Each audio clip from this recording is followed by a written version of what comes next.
So today I have a special tour. Since my PC has been done for about a month and a half, 2 months, I've kind of thought about doing this for a while. This PC took a staggering 8 months, and almost $8,000 later, you won't believe, well, I don't really know how to put it. You won't really know what's underneath the hood. So here we go. It's kind of crazy how 8 months of work can be put into something that I personally built. I went in detail as to get into custom cables. The custom cables are Asia Horse. It's kind of nice, or I want to say cables. They're more extensions because I do have the actual power supply cables, but they're hidden in the power supply bay and behind this cover right here. I don't know, you can't really see it. But anyways, without further ado, I'm going to start from the outside in, starting with the case, and work my way into the graphics card, because who does not like save the best for last type beat?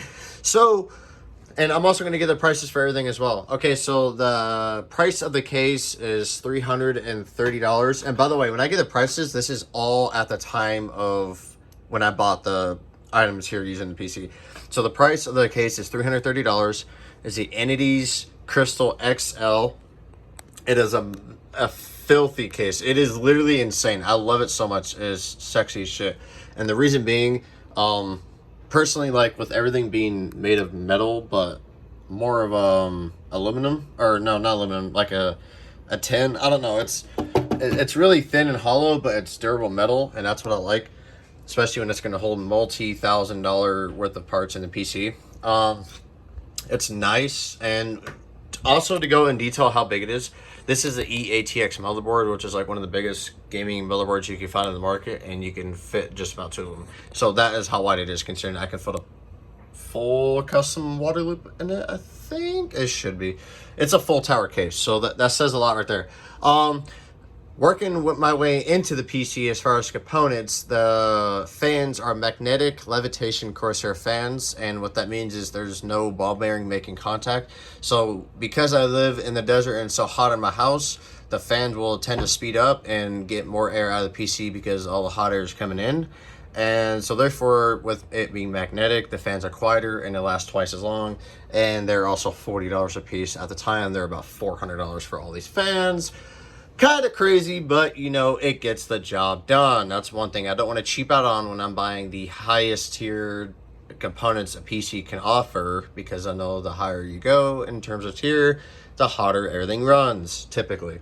So working into the motherboard, I actually know the CPU cooler up top is a Z73 Kraken AIO 360mm rad by NZXT.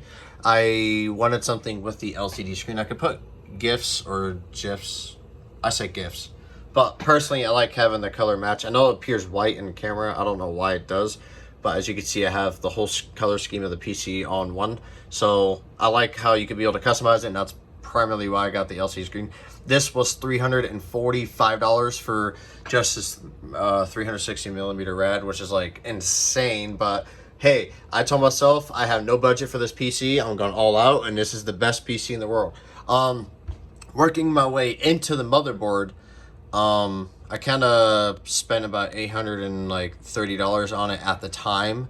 This is a Z490 Godlike from MSI. It was their flagship motherboard that can support the 10th gen CPUs. You know, and the overclock speed of the RAM that it can support is 5,000 megahertz and up to 128 gigs of RAM, which is beyond anything I could ever need. But hey, you know, I have no budget, and I decided to go overboard. What's underneath all this luxurious PC components is the i9-10900K, and personally, I know Intel is better than gaming, because their single core performance CPUs are a lot better than multi-core, because I know Ryzen is better for multi-core, and for single core, I know I'm only going to be gaming, and it doesn't take a lot of power to game. So I know the Intel CPUs are typically faster with the higher clock speeds. Is they're obviously looking at other people's benchmarks, they do average better FPS. I don't know how the 5000 series Ryzen CPUs are, but I do know that the tension Intel is really good. Considering also it's 10 cores, which is a lot for an Intel CPU. Boring.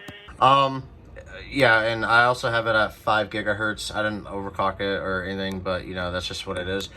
To work down to the boring part, the power supply, I spent $430 on a 1,000-watt platinum rated Corsair HX power supply, and yeah, it's kind of nuts. I can't even lie. Okay, working my way back up to the top, I have a. Oh yeah, by the way, you can also see the side if people don't like to believe me. The RAM, however, is 128 gigs by G.Skill. Yes, I went to 128 gigs because I don't want to be limited in anything I can even remotely do in the future. It's 3200 speed. 3200 speed is kind of the sweet spot you want to be for Intel. 3600 speed you want to be for Ryzen. That's just typically how it is, and I don't know why, but that's just how I've been able to learn over the past year or two. And nothing limits me for that amount of RAM, because of, you know, editing a vid or, you know, even streaming or anything, RAM really gets eaten up quick, and 128 gigs, it will never even surpass even remotely half of that, which is nuts to think about. And then going back to these cables, I did get Asia cables, extensions, and I also got some for the motherboard, the 24 pin and the 8x8 pin connectors for the graphics card. But I didn't get any for the CPU because I know how hard it is to get back there, but that wasn't the main thing. It's because they're not going to be that visible, so I didn't like really care. You know, even though I have them, I didn't really care. So that's just like the main thing. And the best part that everybody is curious about is the graphics card, and I spent a staggering, at the time, drum roll, yeah, $3,500, dude. Dude, I don't even know how to really even describe dropping $3,500 on a graphics card. But this is the RTX Asus TUF Gaming 3090 OC edition, and the OC edition stands for overclocked edition, coming factory overclocked, meaning it's like 5 to 10% faster than a regular 3090, and a regular 3090 is already 5 to 10% faster than a 3080, so I'm getting like 20% more increase, which, by the way, I already had a 3080 before, but I sold it because I wasn't impressed. Personally, I was not impressed. I wanted something better, so I got a 3090 OC edition because I felt like it. Yeah, like I said, this PC with, you know, $7,300 put into it can allow me to, like, for example, what I really did is I opened Fortnite on a whole nother monitor and played Cold War on another monitor on all epic settings and ultra settings of both games, and I streamed on Cold War while Fortnite was open and didn't stream. I can't even talk. I didn't experience any frame drops or any like buffers or anything. So that alone, I don't know many PCs can do, and I think the Bugatti of PCs is as good as any money can buy, and it is the world's fastest PC. Which I almost forgot, by the way.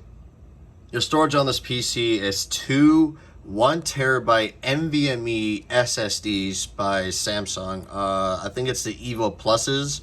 So I decided to go 0 hard drives for a PC. It's also less wiring. It's also less lag in terms of like input lag, loading times. Even the map rendering also is affected by your storage and your SSD because it is loading. It's simply loading. So the little things in this PC I went all in for. I don't have a single hard drive. I don't have a single external SSD laying around. I went all NVMe, meaning it's all into my motherboard. I have one right here, and I think I have one directly under my 3090, which this is why I like the 3090, because at least for the Asus version, it doesn't use excess power when we're not simply just idling on Call of Duty. So yeah, it's nuts. And okay, so the reason why I bought this Asus TUF is because the Asus TUF graphics cards actually tend to run cooler than any other card out there, which means, well, in theory, it should keep the card cooler longer than any other card.